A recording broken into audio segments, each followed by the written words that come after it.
Ce local de 150 mètres carrés, au pied de cet immeuble récent, va devenir dans quelques mois une maison de santé pluriprofessionnelle.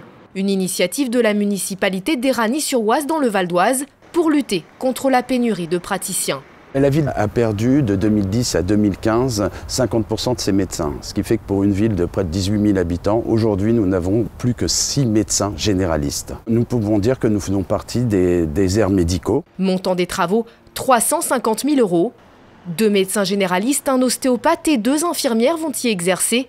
La ville recherche encore un 3e médecin, mais reconnaît rencontrer des difficultés.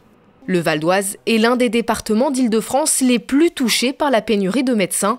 Pour les seuls généralistes, il en a perdu 13% ces 7 dernières années.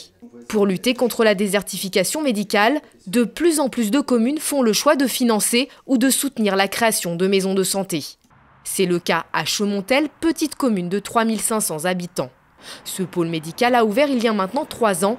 La municipalité sollicite alors ce médecin biologiste et ce pharmacien pour acheter ce terrain.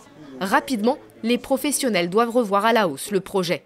De bouche à l'oreille, on a eu des confrères qui nous ont contactés pour nous demander s'il y avait des locaux. Et donc du coup, par la suite, nous on a agrandi, on a redéposé en fait des permis de construction, on a rajouté des boxes de consultation en fait à l'étage.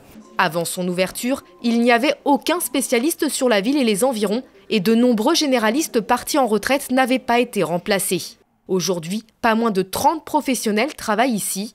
Les maisons de santé séduisent particulièrement les jeunes praticiens, comme cet ostéopathe qui exerce ici depuis 2 ans. L'avantage principal, c'est surtout d'être travaillé en pluridisciplinarité. Donc moi, je renvoie des patients vers des collègues, vraiment des spécialités en fonction des attentes des patients.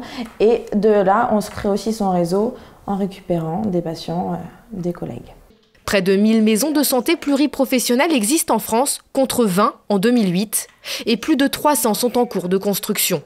Une dynamique qui va se poursuivre puisque le gouvernement prévoit d'investir 400 millions d'euros pour doubler leur nombre en 5 ans. Reste un autre enjeu de taille, réussir à y attirer les professionnels de santé.